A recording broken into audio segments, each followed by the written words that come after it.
Welcome to another episode of the Tom Henry Show, and we've got to say it, we missed a week.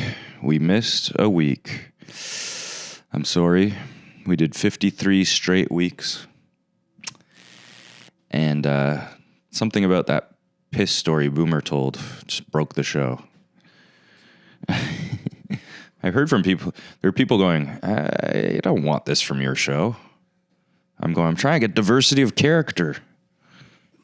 Not diversity of, no, I don't believe in any other type of diversity. But diversity of character? No, I was trying to get a lunkhead jock on the show. I said it to him. And people were upset about it. Well, not really. Some people liked it. Who knows? But we missed a week. And people were pretty upset, actually. I got upwards of 8 messages. People panicking. That I have been threatening to quit. That's part of what I do. I've been threatening to quit. I did threaten to quit if I didn't get 10 more Patreon members, which I didn't. So you guys are lucky that I didn't quit. Because I was not a man of my word. If I were, there wouldn't be an episode this week. But we missed a week. It was Bob's fault. Bob the cameraman. He had a real job. It's unacceptable. Unacceptable. He had a real job on a TV show that I'm also on, which we'll talk about next week. Big episode about that next week. Until then, you'll have to guess, unless you follow me on Instagram. And maybe you saw. But yeah, people were kind of panicking. People were, in my messages, they're going, "Are you okay?" Why wouldn't I be okay? What did I do? Cut myself? Yes, you would. I heard all the negative reviews about Boomer's piss story, and I don't know why I hate saying piss. See, I don't even like these words. One guy goes to me, he's in my messages, he was very complimentary, but then he goes, yeah, so that was season 1, and maybe in season 2 you can blah, blah, blah. I'm going, well, you don't get to decide what my seasons are. And what, my season is 53 weeks long and I get a week off? For what? For no money? You gotta pay me before you tell me I have a 53-week season with 1 week off. That's right. That's right. He goes, maybe you could change the setup, like change the set a little bit for season 2. I go, no. We did put up some new stuff. Yeah. Nick Flanagan watches every episode. We honor him with his album. And we've got Elliot Gould there. Why? I like him. Why? Why wouldn't you like Elliot Gould? No one can hear you.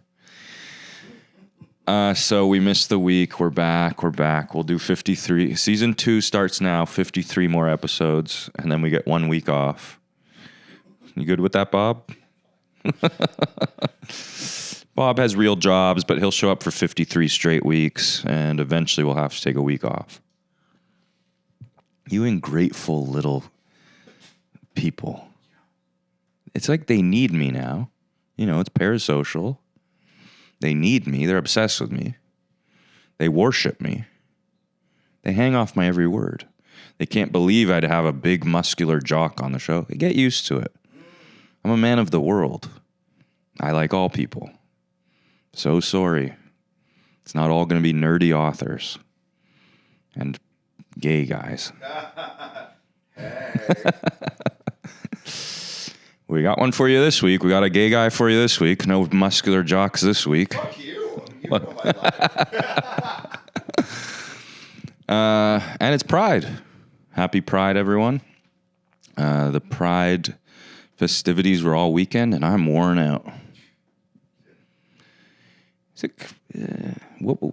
I'll ask him when he's on. We got a lot of questions about Pride and being gay. It's going to be one of It's going to be one of those.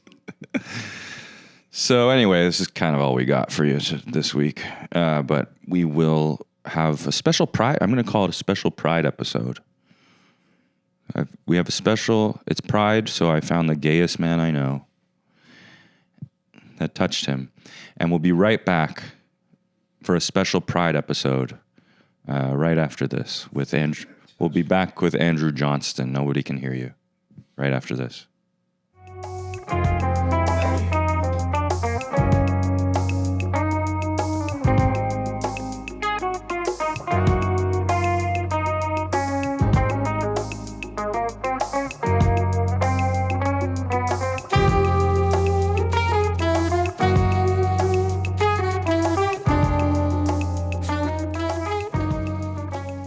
My guest tonight, you might know from Video on Trial, Much Music's Video on Trial, or from like the Los Angeles comedy scene, Toronto comedy scene. Mm-hmm. And he's my special Pride guest for Pride. Everybody's Andrew Johnston. Well. Fancy meeting you here. Can I just ask you, Bob? I got a blemish. Is this visible? Yeah, it's is on it your really? It's on your face. Well, is it really visible from this angle? Here, so Okay, all right. You leave this in. I don't care, warts and fucking all. But it's not a wart. It's a fucking blemish because I'm still getting breakouts because I'm so young. That's life at heart. Yeah, it never ends. It never ends. Yeah. Do you get breakouts? From time to time. From time to time. You know, I was just on this show, which we're going to talk about next week. Can you not? Are you bearing the lead? Can we not name it? No, it's fine.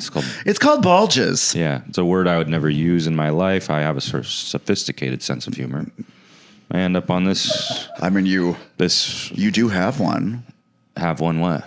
A bulge. So let's keep this out of the gutter. Well, so then you should stop wearing gray sweatpants, bitch. Because listen, can I word finish on the street is you're the word on the street. Can I finish my thought? I won't even be able to cut that out. Can I finish my thought, which was that? Yes, any time I get an acting job, I rarely get blemishes, but any time I get an acting job, right on the tip of my nose, and it stayed the entire shoot, and the shoot ended, and that's when it went away. Do you take the makeup off at the end of the shoot?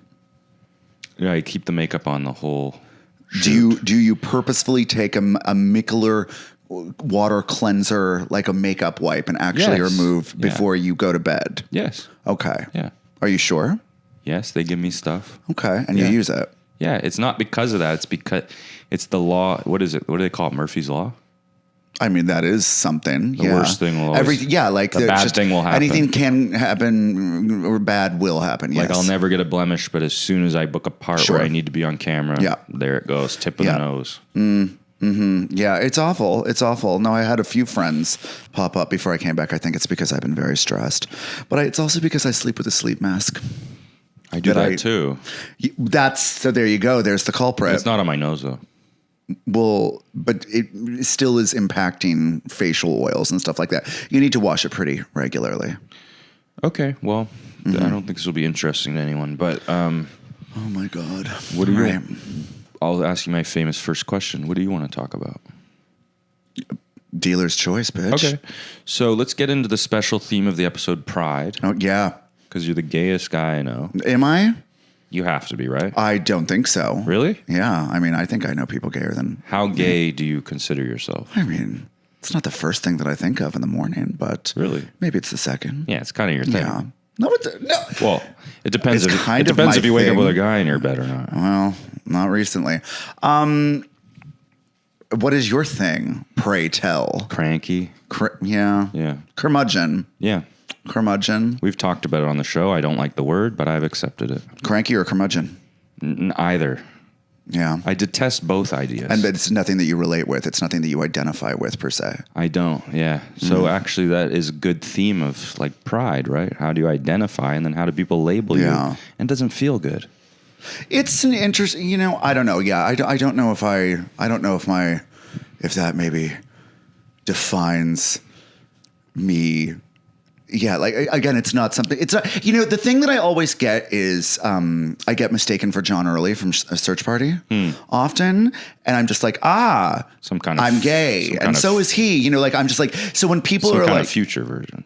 what's that? Some kind of if you went in a time machine to the future. How so? Well, you're not the same age as John Early. Are you saying that I look older? Well, you are older. I wouldn't know that from looking at us, but I think that because I don't, I'm not super familiar with his work, but like from what I've seen, I'm just like, it's just another white gay man. I don't really see any sort of similarities. No, he's very avant-garde. Is that okay? Yeah. I used to be friends with him. Sure, we Yeah. used to be. You fell out. Yeah. Mm-hmm. I used to be friends with him and Kate Berlant. Yeah. And they kind of got too big. Sure. Yeah. As you do. Yeah. For britches. The last time I hung out with Kate, I opened for her here. And it was kind of seeming a little unfamiliar. Well, even though we're quite close at some time. Well, and maybe you weren't that close. And then after the show, I go, well, where are we going? And she goes, I have to go see I have to go see Jen Egg, the restaurateur. Is that a thing? Jen Egg, she's a famous restaurateur here. Oh. So I thought, of course, I'll go out with my old friend Kate. She goes, no, I have to go see Jen Egg, the restaurateur. It sounds pretty fucking, pig fucking American to me. Like they're just kind of like greener pastures. It's classic LA big timing, isn't it? Sure, yeah. No, well, I mean, I don't know if it's so LA as much as it's just very like American. They really, And tell the people, the Americans come to town, they drink our liquor, they eat our food, they pillage our women. They pillage. And then they're out. Yeah, you were saying. Right? Mm-hmm. Yeah. No, I mean, it's clout chasing at the end of the day and, bless. But I'm not saying that about those two. They're my friends. I still consider them friends. And great. I think they both still follow me on Instagram. Mm-hmm. Probably not. If I checked, probably not. Oh, and if you went to go and find out. It's too painful to see. It would be. Yeah. Oh, it happens all the time with the Americans. They follow you, then one day, you go and look, they're gone. They need to lower their follows. Oh, it's happened to me several times. I've said a lot, like I'm just like, especially in the LA comedy scene, it's like if you were to go, have you been to Japan? No. Ever? Well, to enter someone's pagoda and not remove your footwear, this is sort of like that, isn't it? Would be the ultimate sign of disrespect. And I'm just like that, the equivalent to that in the sort of LA comedy community is to unfollow someone. Because you got to lower your numbers. Because you got to lower your numbers. And I've definitely... You're no longer important enough. Yeah, you no longer have the value to like clout it. Yeah, exactly. So I meet someone at a festival. We hit it off. We have a great time. Oh, look, they followed me. That's nice. 6 months later, they're gone. Yeah. Because nothing could be more important than how many people you follow. Apparently not. Yeah. So... Well, good. Oh, been there, baby. Yeah. Mm-hmm. Yeah. Who'd I get? Even sometimes some sort of schmucks. I mean, they're all schmucks. You go, even that guy? No, but sometimes they're famous, like Aparna. Mm-hmm. And Shirla. Followed. I had that with her, but I didn't know her that well. But I was a little disappointed when she unfollowed. But then, this guy like J.F. Harris. Oh, yeah. I'm going, this guy's unfollowing me? I just saw him recently. He doesn't even have anything going for him. Well. And he unfollows me? And then I'm going, how long did I have to follow him in his stupid record shopping bullshit? It is always a thing where I will see people and I'm just like, oh God, does this bitch still follow me? Oh, she doesn't? Okay, I'm going to enjoy this, but like then if what they a relief at some point you go, I don't have to look at this guy. Oh, I'm in Kalamazoo and I'm checking out the local coffee shop because I love lattes. There are some people who we've had quite a passage of time with who that's happened with that I'll tell you off mic. Yeah. Oh, you're not ready to name names? I mean, not in that context. It's not really worth it. I thought that was kind of your no holds barred kind of thing. We'll see. We'll see how fucking loose we get. You're not. I mean, Well, I opened up a nice bottle of sparkling rosé for you. You did. Yeah. Very nice. That didn't do the trick. Well, not yet. We'll see. You're gonna need to massage that taint a little bit more. We'll see how prideful this Pride episode gets. Yeah. Heated rivalry is all the rage. I mean, this could be the next heated rivalry. I think it already is. This is like Heat of Rivalry meets Best of Enemies, Gore Vidal and William F. Buckley sort of a thing. Real meeting of the minds. Now, if we were Gore Vidal and William F. Buckley, You'd be William F. Buckley, That's and I'd right. be Gore Vidal, because I'm a conservative racist. who also plays the harpsichord. Oh yeah, He played the harpsichord, so conservative. I like the harpsichord. It sounds amazing. There you go, birds of a fucking feather. Yeah. Yeah. All right, so I guess you're not going to bring the heat with any gossip. I will. Oh God. No, it's okay. Yeah. I mean, there's No pressure. No, it's fine. We don't want that. It's not what we're here for. God. It's not what we're here for. Let me dip into this a bit more. God. Chug it.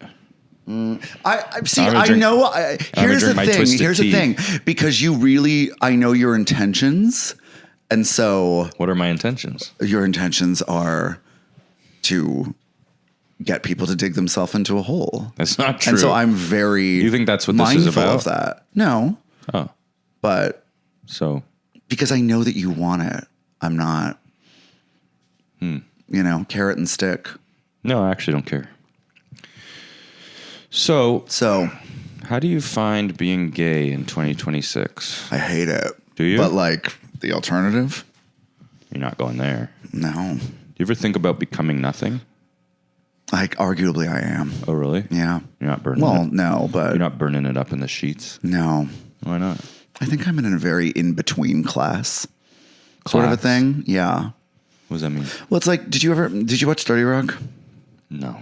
You didn't? We're not going to reference comedy shows on this. Well, no, but like there was a very salient quote on that where Great. when Jenna Maroney's character gains like some weight, well, she becomes like, because she's in Mystic Pizza the musical and she needs to eat 13 pieces of pizza you're every show. describing the whole So- episode. Is what I was trying to No, avoid. I'm not. No. And then, so when she's trying to get back down to her like original weight, Liz Lemon says, Jenna, I think you might be fighting your natural body shape. And she said, Liz, this is show business. If I can't be Terry Hatcher thin, I need to be Monique fat. There's no room for anything in between in this business. And that's where I kind of feel like I am. This is my entire experience of knowing you is you kind of going on too long about a line in a show. Oh, no, because you're Nobody not, wants to oh my hear God, about. no, because you are not tedious as fuck like yourself, bitch. Oh my God. So you're feeling okay, but in the dating world, I mean, I'm sure you. I don't you know. could There are peaks and valleys, ebbs and flows, and it's an ebb and a valley. But are you saying that you're trying and it's not hitting, or are you I'm not trying. I'm not trying very hard, but I'm trying. You gotta try harder. I'm out there. It's weird. LA's a weird thing. Okay, I will also say this about like LA men's. There's some attachment styles that perhaps don't align with mine. Explain that. Explain that. Well, it's either flakes, of which I certainly can be accused of being one from time to time, or very, very attached, like very very just kind of like laying down a gauntlet of things for you to not meet. And we call those women. Yeah, I guess, huh? We call those women. Yeah. Well, This is. But- I'm saying too many weird things. well, no, you're not. I mean, you're speaking from experience in the heart. I thought I mean, might get like a laugh out of you on that. You got an internal laugh. We call those women. I mean, Yeah, people. well, who- as someone people who's who an get ally, get people who get too attached. And, You know- make you jump through. yeah. hoops Well, and- okay. Here's what I'll say then. I mean, maybe that was more of a sort of like aha. Like I had an internal aha because I'm like, oh, that's what you guys are always going on about. Let me ask you this then. Yeah. Yes. So you've hit it. So are the gay men is the gay scene becoming too heteronormative? Well, that tale as old as time, song as old as rhyme. Is it? Yeah. Because let me tell you how I've always. Ever since marriage got legalized, there's and that was the goalpost. problem, wasn't it? That was the problem. I'm not going to say that was a bad thing. Like I would stop. No, of course you quite short deserve of your saying that. rights, and there's money Oh, stuff. thank you, Tom. I'm here to say on this special Pride episode, gay people deserve equal rights as the rest of us. And by the way, how come there's no straight Pride? It's called every other day. It's called every other month. It's called even during Pride Month. It's like when you'd say Happy Mother's Day, Happy Father's Day. When is it going to be Kids Day? And they'd say every day is Kids Day. Every day is straight Okay, pride. but let's go back to this because I think you're hitting something. That the gays have become too heteronormative. Are you turning Italian? Like, oh my God. That's how I talk on the show. Yeah, gays are becoming too heteronormative. No, but listen, the whole time I've been knowing about this stuff, since I was a boy. Since I was just saying off mic on your porch that you are really the quintessential city mouse. You are just such a cosmopolitan person whose sort of upbringing I always was like, not mythologicalized or whatever. Is that Mythologized? Oh, there's a mythologized. There's a real horn out there. There is. Let's wait on that horn. We'll keep this in the show, but did someone get shot mafia style and their head fell on their horn? Why would that be like that? You just Italian. Oh. That was a full Oh. horn. Yeah. Okay, we're back. Yes, you've mythologized my city Mouse, mouse upbringing, because you're a little country bumpkin. Kind of country mouse, yeah. But this is what I've been knowing about gay guys my whole life, is that they're much more cool and swinging and kind of punk than the straights. Yeah, that's true too. Right? Yeah. No, but you're losing it. You're losing it. Well, no, I think attachment styles probably have something to do with parents. And I think that maybe LA draws people like that because they're in show business, which fundamentally is sort of having problematic attachment styles, not getting enough love as a child. Perhaps. I'm going to guess your attachment style. What's that? Avoidant. Can be. Can be. You have one or you don't. Well, I'm a Gemini. I have dualities and multitudes. You're all over the map. We're not talking about I am, astrology. Well, there is another thing I think about being in the business and being how you deal with rejection. I used to fall really hard, and I used to, as you do in business, the business continues to break your heart, over and over and over. And so when people sort of disappoint you, it's just kind of like, and you just move on. So I'm I'm able to detach from that really easily, but I think as a result of being in the business for as long as I have been. Let's get back to my theory of the gays getting lamer. Sure. Well, it is really the narrative that you want to push, so let's go for it. Are you on this train with me? Because you brought it up. And let me use again the word heteronormative. Because let me say, the straights, my community, yeah, oh yeah, we've always sucked. We're lame. You guys are over there doing something better. How so? What do you envy? Just fucking? Well, no, but you're free. Indulging. No, you're freer, you're cooler, you're kind of punk. A lot of gay guys are like, they don't have that weird idea of the perfect wedding, the perfect marriage. But they do. Now. I know a lot of, here's actually something that is interesting. I was just having drinks with a friend of mine from university, and we were talking about various couples that we know have since mashed up, various divorcees and stuff like that. And I will say that the first gay couples that I really know who really not rushed into marriage, but for whom that was very much a priority, they're all done now, Okay. But it's because they were really going out of their sort of worldview. Because they're experiencing the straight experience. Yes. Which is, this will fix me.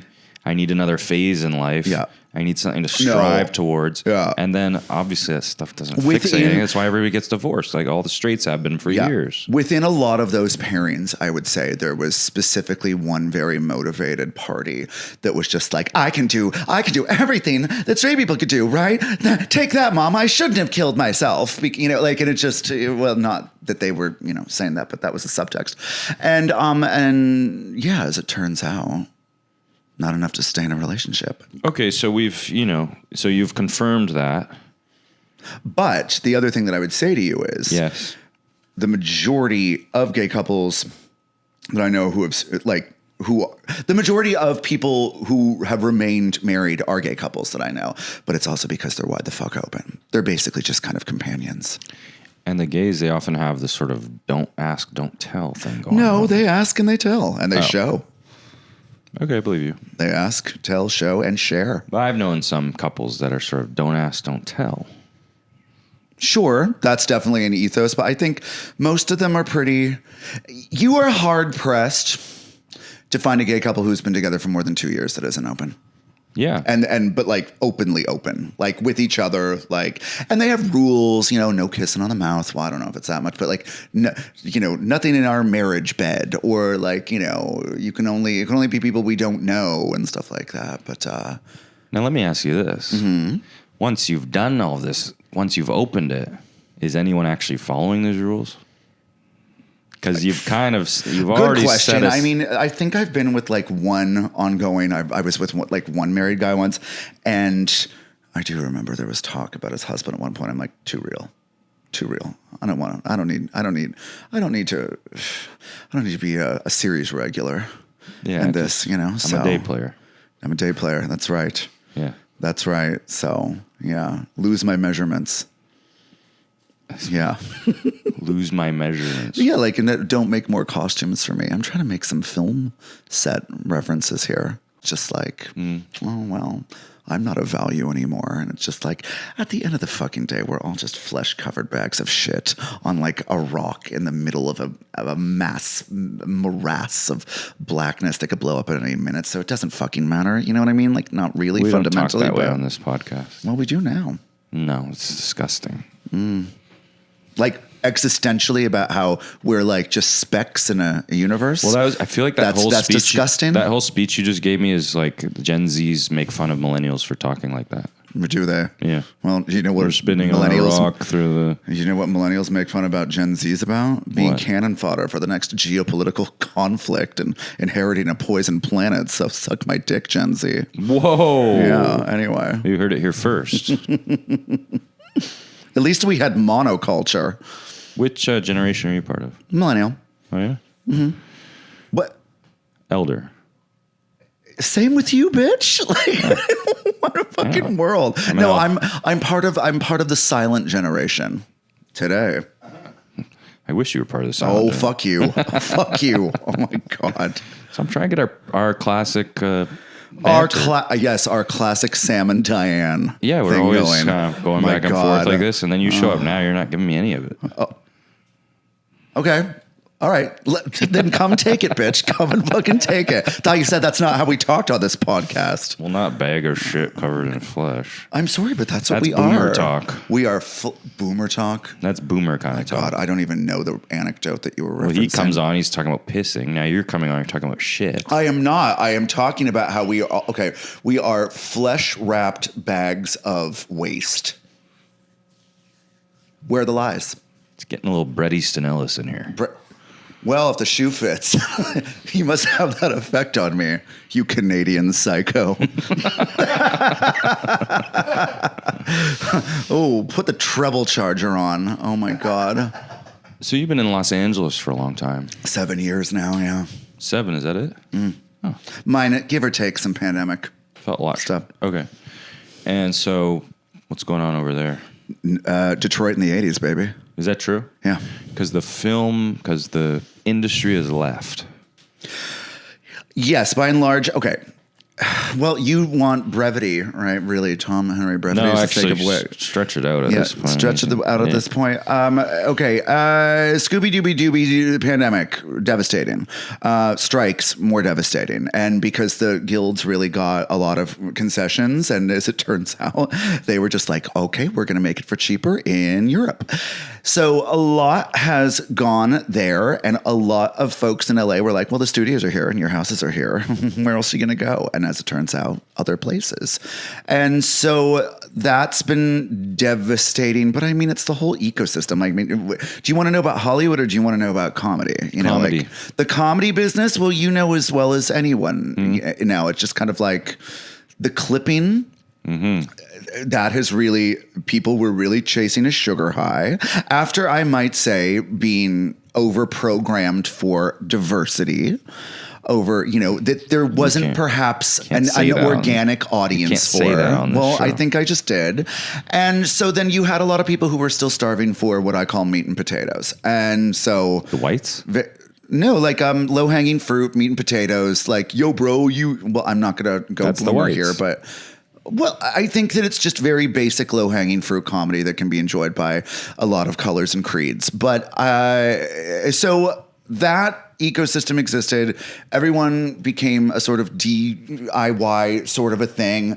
Attention spans got limited to that of a goldfish, and now we're in this mess. And I've been having a lot of conversations since I've been back here with various Canadians who are saying that they just either got or are about to get their visas. And I've said, why? Respectfully, why? And I'm just like, well, game out how you think that that's going to go for you. Okay, you go down to New York and you get on a show and you do really well, and there are people there. So those are two really heavy fucking lifts, you know, right away. And then someone of consequence is there who then offers you an opportunity or perhaps job or perhaps to platform you on a bigger platform. So that whole paradigm is gone now. Like, all you're going to hear is get your numbers up, because it's like, oh, if you're actually really good, then organically you will, you know, connect with millions of people who will then, you know, smash that like and subscribe button, and you will become a sort of thing, at which point then we will like offer you feathers in your cap. You know what I mean? So it's just the whole system is so broken right now, and we'll see what replaces it. We'll see how that goes. So can you just buy these followers? Yeah. But they'll know.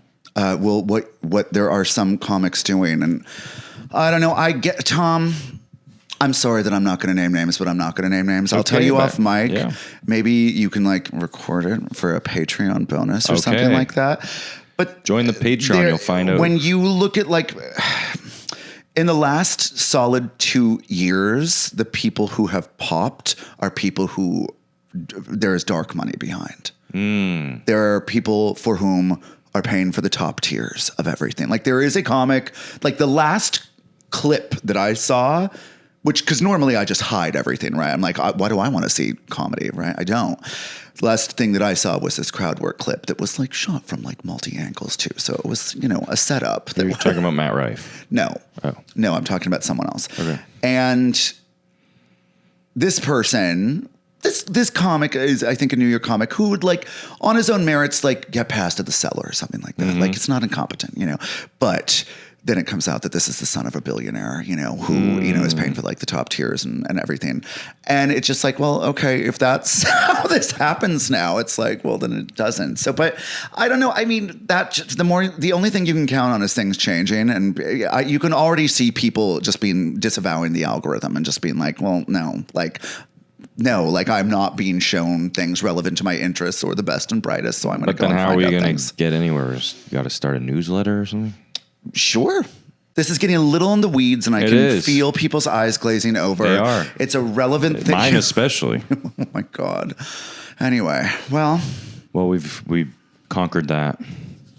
I don't think that we conquered anything. Yeah. So tell me about the heteronormative gays now. I'm just kidding. We already did that. How long are you in town? Until Wednesday.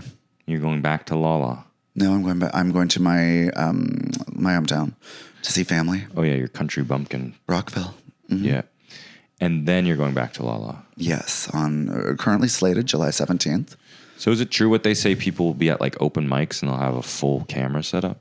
I wouldn't know. I don't go to them anymore. You're not doing nothing anymore? I do. I run a show there. A weekly. I run one of like a dozen weeklies in a city, the population density of Quebec. Yeah. You run a dozen weeklies? No, I run one of a dozen. Oh. Super Bloom Mondays at the Elysian. So I should come to town and do your show? Yeah, sure. And then I'll break out big time? No. Oh.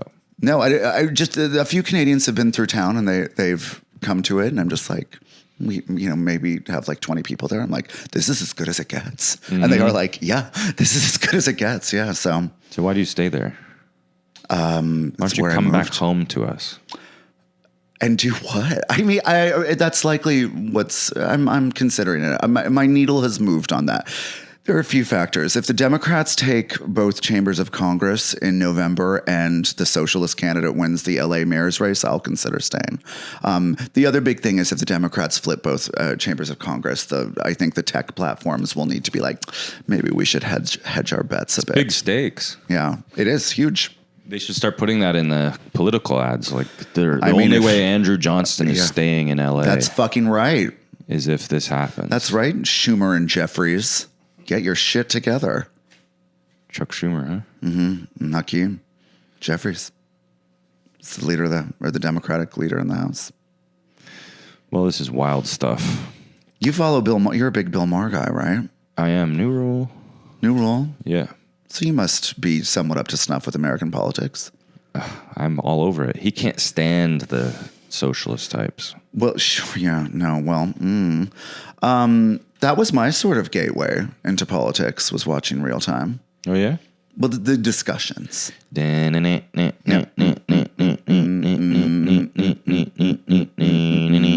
New rule. New rule. New, New rule. and If Andrew Johnston leaves L.A., I'm leaving too. where would he go? Texas? See, I don't think so. I don't think that he. Drop him off in the middle of the ocean. I think that he was someone, would you agree with this, who was sort of like radicalized by like COVID? Like shutdowns in the pandemic pushed him to. You think that's what did it? I think so. Yeah, I know that But that's it what seems did like since time immemorial, people have been getting crankier and more right wing as they age. And wealthy too. Yeah. I mean, Yeah. that's the big thing that's coming. He likes the idea of being a liberal. But that's a lot of liberalism in this world. What do you mean?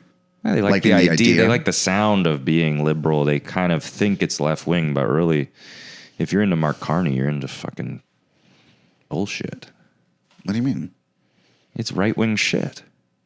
I think it's I don't- neoliberal bullshit. No, right wing shit. Like Miss Thing just marched in the parade today. You wouldn't do that if Yeah, but if that's you were all trying just to like. a show. But that's- right, that's Pierre why it's- Polyev wouldn't have done that. He'll march. No, he wouldn't have. I think he'd march. No, he wouldn't have. I heard he's. Well, I heard he's a bottom. he's got some sugar for sure. No, but this is why, Andrew. It's more insidious than even the people who just aren't that way. Because Miss Thing, as you call him, is going to Pride, sponsored by TD, Canada Trust, and then everybody gets to feel good about him because he's just a nice man. Well, who says I support the gays? What do you take umbrage with Mark Carney? This neoliberal bullshit ruining the planet. Have you read The Shock Doctrine? I've not yet. Well, I have some time on my hands over the next little while. Well, get yourself there. Well, why don't you give me the Tom's notes? I can't because I'm not really smart enough. Yeah. Well, there it is. But I read the book and I took it in. So I know. But I'm not smart enough to tell you what it's about. I think a lot of people. I'm pleased with how he's doing, righting the ship right now in a very tumultuous time. I know a lot of Canadians don't care for the defense spending, and would you side with that? This episode's really gotten a little dry. Is it supposed to be funny? Yeah. Oh, That's the ostensibly. hope. Ostensibly. Thought you might say a few funny things. I didn't have any. Okay, we can do bits. Okay, But what do you got? Here's the last thing that I want to say about that. If any Canadians think like threats from Trump from the south, Putin from the north, and Xi Jinping from every direction is not an imminent threat, and you think like, well, if they invaded, I would just say these are my boundaries that I've expressed, then you're out of your fucking mind. Like, so Canada needs to defend itself. But anyway, I They think need a banker who's just going to, do everything for money. I think that this country would be in really bad shape if it's sort of, yeah. Well, I'm getting on that Avi Lewis train. And he better come on the show, Yeah, he better. as I've said. It's the only way he's going to reach young men, I'm going to disaffected. we have about 35% women audience. Well, no surprise. Exactly. We're saying to Avi Lewis, you better come on the show, or I am going to start. I'm going to start pushing for Polyev. Okay. Yeah. Why not Elizabeth May? Eh. Too sexy? The Green Party. Yeah. Yeah. This is our first political episode. She can pound them down. And we had Jordan Foisey on it. Didn't get this political. Right. 22 minutes is Jordan Foisey. And this is our first episode back after a painful week that people have. Yes. Yeah. No, when you were just talking about that. Now we're just telling them about Canadian politics. Yeah. Well, okay. I kind of think it's more interesting than people doing bits. I think it's, the discourse. I long for the bits. Well, let's do bits then. I should have written. I mean, bring me something to spin yarn about, bitch. I've been trying. Okay. Well, really, have you? Yeah, I'm not really. Yeah. Wasn't very prepared for this one. Kind of thought, because knowing you, when I see you out and about, you just never stop talking. And you always have some gossip or, something, all kinds of things to say about everybody. Oh, I do. Cue me up. What do you want to know about? What do you think about Cher? I think she's great. I think she's 80. I think she is wisely not marrying her 40-year-old boyfriend because, and she can do a plank for 5 minutes. I think she's fantastic. See, there we got the tea. Yeah. And now we got the tea. Mm-hmm. I know I should. She's amazing. Her mother lived until about 100, so I think that she's probably going to make it to 110 at least. We hope. Thank God. We need that. We need consistency and stability, and Cher's. I mean, that's going to be a dark day. The key usually to getting you going is I hope that Cher outlives me, actually. I think she will. I hope so too. Yeah. I think that you'll get the hope. The key to usually getting you going is to bring up some obscure 1986 sitcom that was on for 5 minutes. Like 30 Rock. Yeah, like 30 Rock. That I did mention earlier, and you were like, well, we don't need to know that. Tell us another 30 Rock plot synopsis. Okay, well. What do you think of that Alec Baldwin? Because I love him. I like him. Oh. Did you watch his reality show, The Baldwins? I watched a bit of it. What did you think? And get this. I like Hilaria. You like Hilaria Baldwin? Yes. Did you notice? I actually love her. I think she's full of life and vivacious. Well, that's how you're going to go. And funny. That's how you're going to go when you're that age. I'm going to get my own Hilaria. You're going to get, well... I don't have that kind of scratch. You better get it, bitch. I'm going to have the bargain... the bargain bin Hilaria. There's going to be some yoga gal, and she is just going to milk you and get 8 kids all under 8. And you're going to have these dark... the eye bags. Oh, shit. Yeah. My God, he is just so exhausted. Yeah. And in that show, I watched a few episodes of it, and right up to the Rust trial. Were you happy that he was absolved? I was thrilled, yeah. Yeah. Well, so was he. And so was Hilaria in New Mexico. But in all the confessional interviews, when they would cut to the two of them talking about it, she'd be in various yoga poses. She'd be in butterfly or anyway, she was just very She's a practitioner of yoga. Well, it was a little performative, but so is yoga. She's a wonderful woman. Hilaria Baldwin? Yeah. I just did not have it on my bingo card that you'd be an Hilaria Baldwin apologist, that I'd be coming here. I am. And you know what? Everybody gave her a hard time because she has a Spanish accent sometimes. Oh, yes. But you watch the show, you go, oh, I know this woman. She's a silly woman.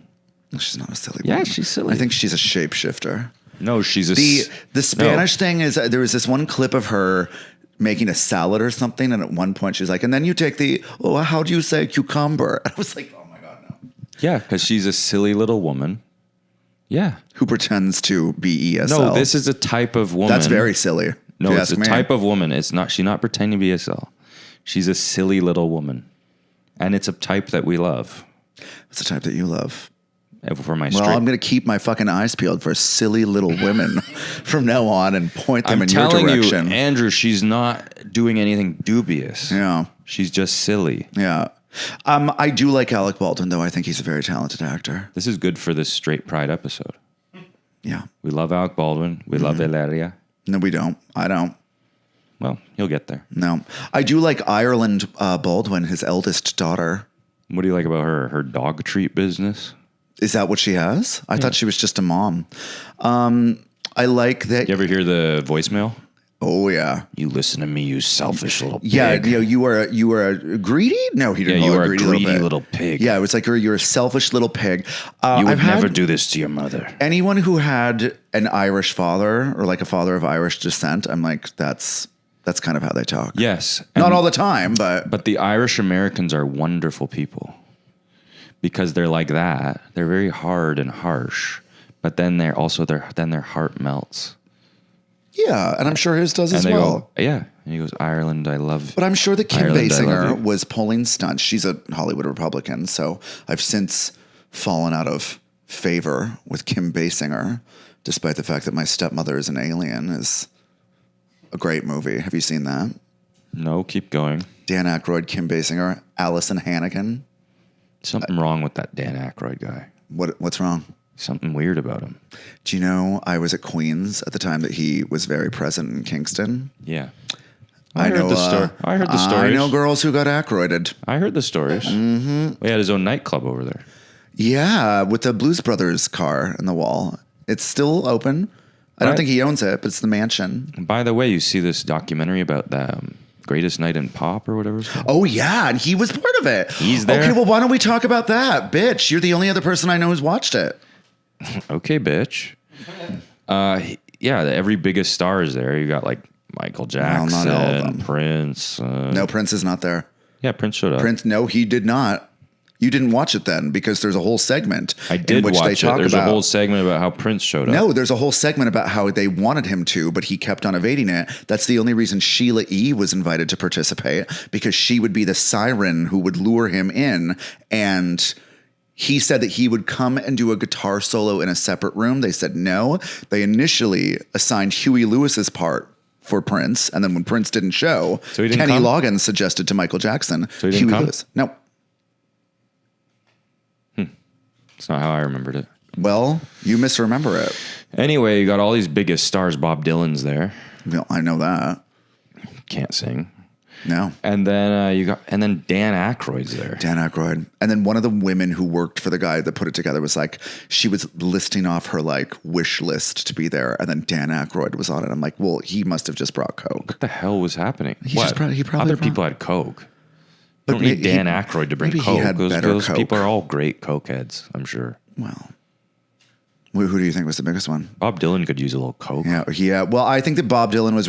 This is why Prince didn't come. Prince would have been like that because, like, Bob Dylan was like, "Oh, I'm so out of my depth," and then to the point where Stevie Wonder needed to imitate him singing the part that then he sang, like the "We Are the World," and Stevie Wonder needed to like, no, Bob, this is how you would sing it, and then he like impersonated Bob Dylan singing that, and then Bob Dylan impersonated Stevie Wonder's impersonation of him. Okay. Well, anything else you want to talk Who do you about? think slayed that? Who do you think slayed "We Are the World" the most? Dan Aykroyd? No, there's something wrong with that guy. Like what? I don't know. Something wrong. No? I mean, he's never that funny. Right person, right place, right time. I guess, huh? Yeah. It's like even in Ghostbusters. I guess he wrote Ghostbusters, but he's not fun in Ghostbusters. He was good in My Stepmother is an Alien as like a scientist. How many people are in this? Just those are the top line. Kim Basinger and Dan Aykroyd? There was a two-hander between them. Yeah. Are you serious? Mm-hmm. That's demented. Yeah. And then Allison Hannigan, it was her first role, I think. Willow from Buffy. I don't care about that. So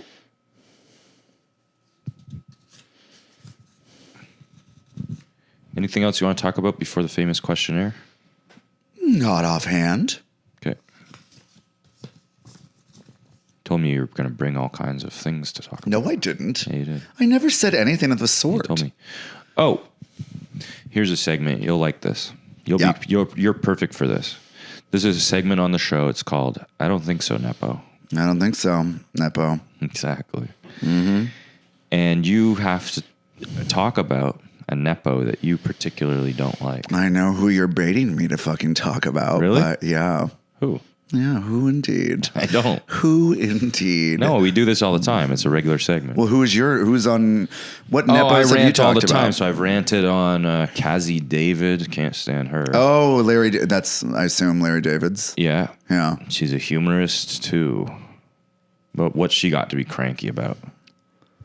Yeah. See, at least I've earned my crankiness. Yeah. I've never You're a not been poor. self-made crank. Yeah. Yeah. And who would I talk about? Levi McConaughey.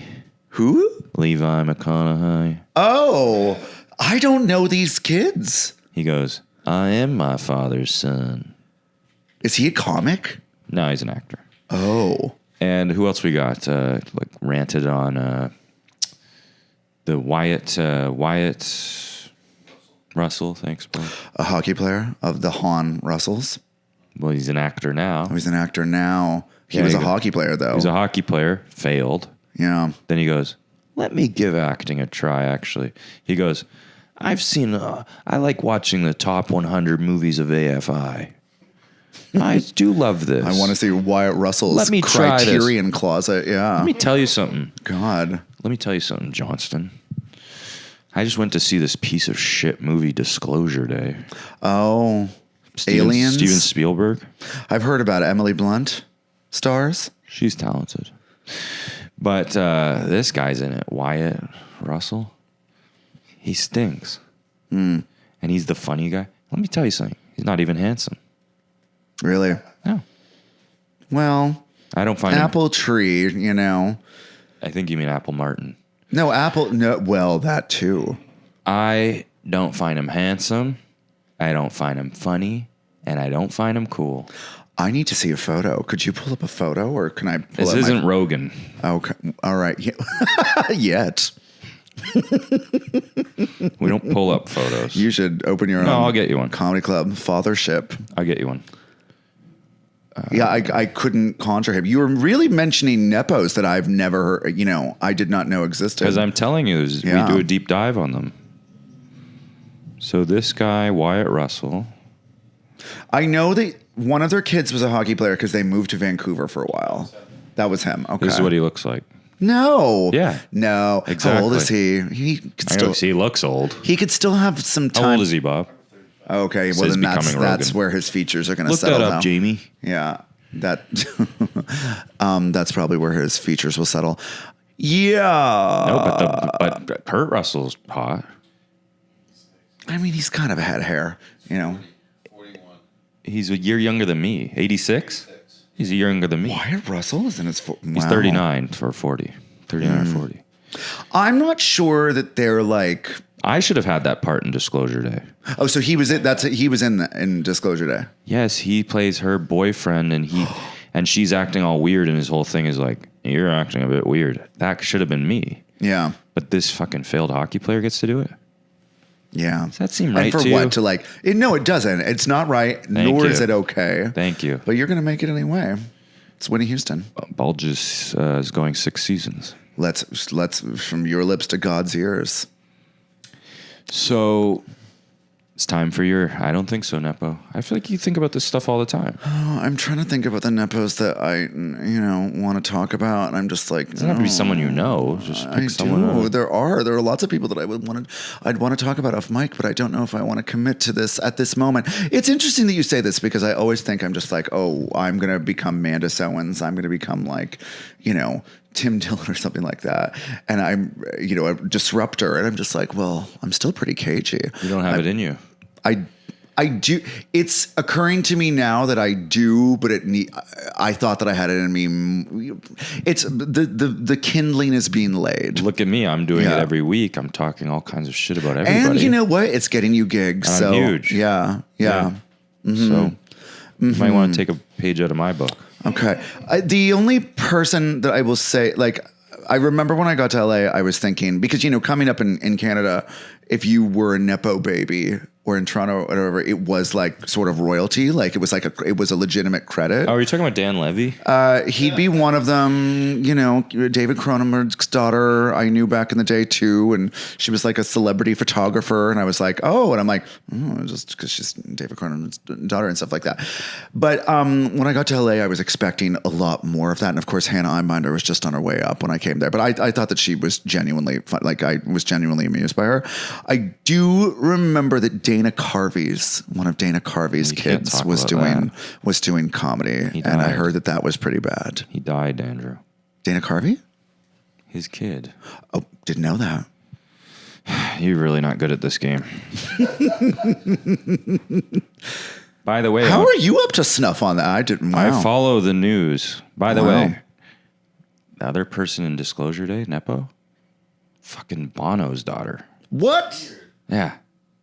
I don't know what it is. I don't know why these people are using them. Like, I mean, there are a lot more than just that. And I'm like, it's not to ingratiate themselves with Bono. Like, what is Bono going to do for Steven Spielberg at this What point? does Steven Spielberg need to hire all these Nepos like, for? I mean, you really don't. I mean, like, What is this 80-year-old man wants an invite to the U2 concert? which I doubt He could have got it anyway. I doubt it, you know. But He could have got it anyway. He definitely He's could have. Steven Spielberg. I know. So I guess what it probably is they're probably at the same sort of dinners, and they're probably just kind of like, I'm doing.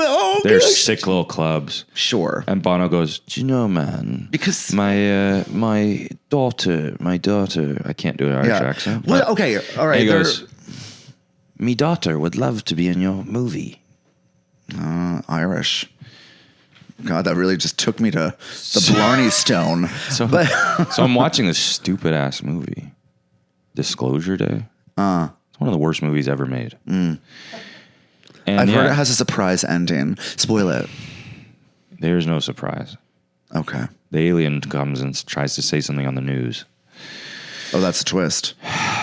What a twist. No, it's not a twist. The alien whispers to the woman. No. Okay. I do have something to weigh in on this now. I've thought of some names. Let me tell you about this. I'm watching this Disclosure Day, and I already have to suffer the indignity of watching this Wyatt Russell, failed hockey player, over and over. He's in it way too much. Then I'm watching this woman. I don't know who she is, and I'm going, she's an American, playing an American, but I'm going, I'm hearing a lot of Irish in there. Oh. Yeah. And that was Bono's daughter. I look it up after. Eve Hewson or whatever she's called. Eve Hewson? And they do go by different names, don't Hewson. they? He's Hewson. Is that what his last name? Like Bono's real name is Bono Paul Hewson? Hewson or something. Okay. His real name's not Bono, Andrew. Do you remember the Wallflowers, the band with Bob Dylan's son? Yeah, and you know that song "One Headlight" is better than any Bob Dylan song. Sure. So that's a Nepo success. Well, but he was really about like nepotism had nothing to do with it. I'm like, then why didn't you go by Jacob Zimmerman? Because he went by, that was the big Come on, thing. try a little. Nothing lasts forever. There's got to be something better than in the middle. That sounded great, Tom. Me and Cinderella. Wow. Put it all together. We could have it all with one headlight. Wow. That was lovely. That was the best I've ever heard you sound. That was a special Pride rendition of that song. The Pride remix of One Headlight. On Ryan Murphy's shows, like the American Horror Story and Feud and stuff, he will have one-offs by like these actresses who like Bette Midler's daughter was just like a bit player once, and Ella Beatty, Annette Bening and Warren Beatty's daughter, and oh god, there was another one, Annie Stark, Glenn Close's daughter, and these are all people who we deserve those parts. yeah, and it's just like you there's should be playing. I should be playing Annette Beatty's or at part. least Sophie von Hasselberg's part. Exactly. But no, but it's just like I don't like whatever. But it's just like why not just get like it feels very like Warhol Factory of like kind of like cameos by. It's just like it's an indulgence or like a decadence for the sake of being decadent. I guess it's elitist, rich bullshit. Yeah. All right. Are you ready for the final questionnaire? Yes, I am. This is the final questionnaire. It's a very hot room with the great Andrew Johnston. What do you usually eat for breakfast? Okay. Attend to tail very quickly. I was, as of last year, doing this thing called the Christine Baranski smoothie because I read an interview. Do you know Christine Baranski? I do. I read an interview in which she was asked this question, and she said, okay, are you ready?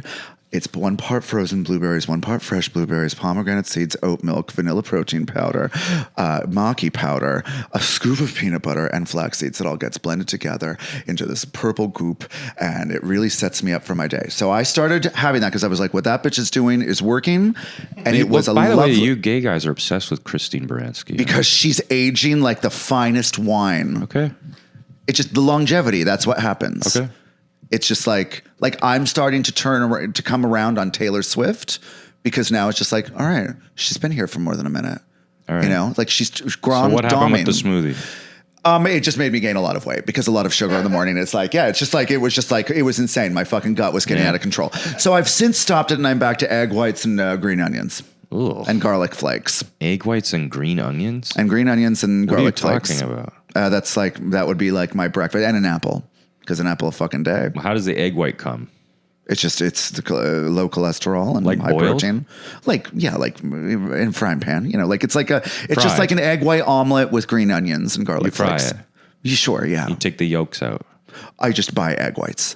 Oh, you buy the cartoned egg white. Yeah. And you pour it in a frying pan. Mm-hmm. And then you put green onion on it. Green onions and garlic flakes in it. Yeah. This is the most disturbing answer I've had so far. I mean, it's fine. It's like, not delicious, but it's like, It's a nightmare. Yeah. Well, The green onion part really makes it... It did the fucking trick. Like, oh my God, I've lost 10 pounds since like April. It was terrible. The Baranski smoothie was fucking delicious and very filling, but oh boy. You know what that reminds me of is for years now I've eaten the Jennifer Aniston salad. For breakfast? No, but just reminds me of following a celebrity's recipe. And what is a Jennifer Aniston salad? It's a chopped salad, cucumber, red onion, chickpea, pistachio, mint. Mint. Yeah. And then, just like a simple vinaigrette of, lemon juice and oil. Fabulous. It's really good. And that's your lunch? Sometimes. Any protein?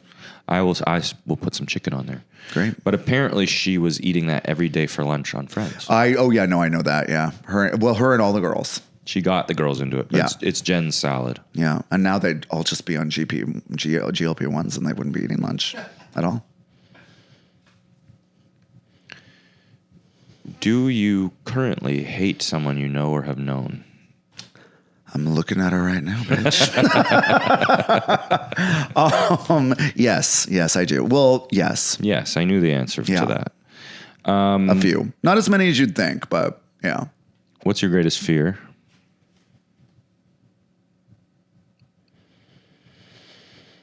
I don't know. I haven't examined that yet. What? Yeah. What do you mean? I guess not dying alone, because I assume that I will, but we're like really like capital A alone. Not having anyone, like outliving everyone. Yeah. Yeah. So I never will.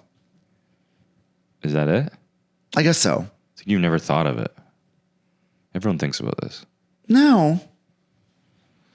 Well, here's why. Because I'm just like, I assume that I'll face it at some point. Like I assume anything that I'm like, I don't know. That's an interesting question. I guess I don't think about what I fear. It's like a boilerplate kind of question. Well, I guess my brain doesn't go there. So it's interesting that so many people, that's sort of the status quo thing, that so many people, I guess, uniformly would, but I don't. So I don't know. Well, that explains a lot. What's something you like about yourself? Lots of things. Name one. Curiosity. Yeah. Is that it? No, a lot of things. Talent. You're a real piece of work. Ability and adaptability. Yeah. Okay. Well, you're not adapting to these questions very well. And you don't seem, you don't seem very curious about yourself at all. Well, no, maybe not about that. Yeah, but about other things. Like I've got a squishy brain, and that's something that I'm just like very, especially in this reality that we find ourselves in right now. I'm very impressed with my ability to sort of like adapt, and not kill myself, and not be like, well, that's it, like I'm just like like I've reached the end of my sort of trying to sort of navigate the system or whatever. And it's just sort of like every time, and you must sort of understand this too. It's like every time that you sort of feel like you're at a blockade, it's like, oh, and then, you make it through and you're on to the next thing. And I never get blocked. Everything I want happens. Yeah. Okay. That's clear. What's something you don't like about yourself? My nasty Irish potato fed gunt. And I am insistent that my life would be a lot better. That word's even worse than bulge. That's the sister series. That's going to be the spinoff. Gunts. Yeah. Yeah, maybe. I gotta bleep that out. It's not a bad word. It starts with a G. It's disgusting. Yeah. What's your favorite sandwich? Probably a grilled cheese. Good one. And what's an unpopular opinion you have? I know you have lots of them. Yeah. I'm not going to go there. Remember like how you were saying that the gays are too heteronormative now? That's a good one. I mean, no, because I actually don't. I'm not. We really didn't get to the really bottom of that.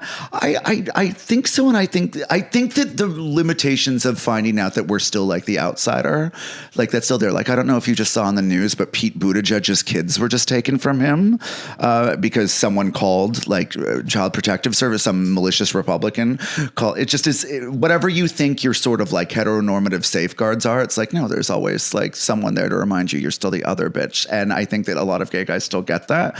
And I think it's just going to be that way for a long time. And thank God for that, because that's what creates interesting things. But an unpopular opinion that I hold, probably that thing that I said about Canada needing to up its defense spending.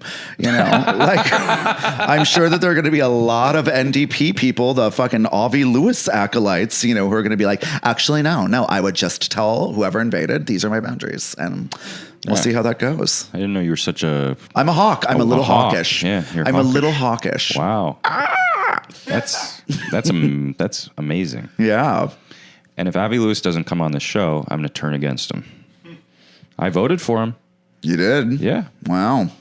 I'm sending him these clips, and it's up to you, Avi. I mean, you don't want me against you. And Avi, if you don't do the show, well, I probably would never vote for you anyway. But maybe if you did, I would, especially if you gave it to this one. Yeah, you're too hawkish to vote for him.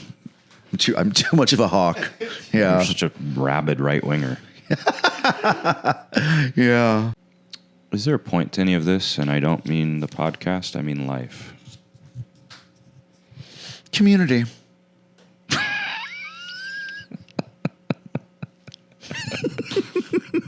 What a knee slapper. What a line read. Mm-hmm. It is. I mean, that's the secret to happiness. Mm-hmm. I guess it depends what your community is. I guess, but... My community's just giving me freaks like you. Back at you. It's a joke. I love you. It's back at you. Thank you for being here. Thank you for having me. Anything Glad else? this could work out. Do you want to endorse our defense budget anymore?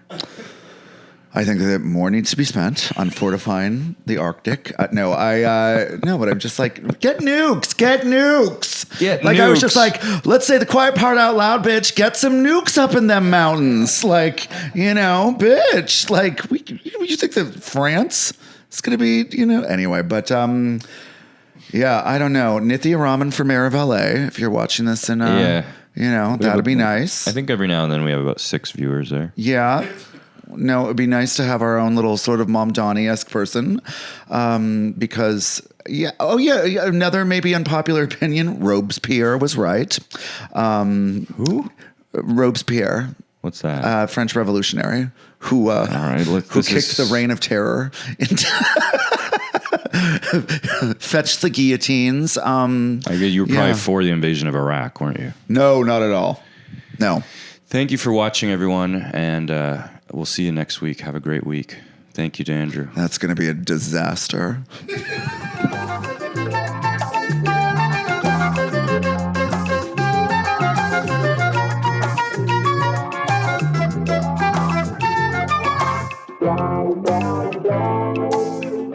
Bye.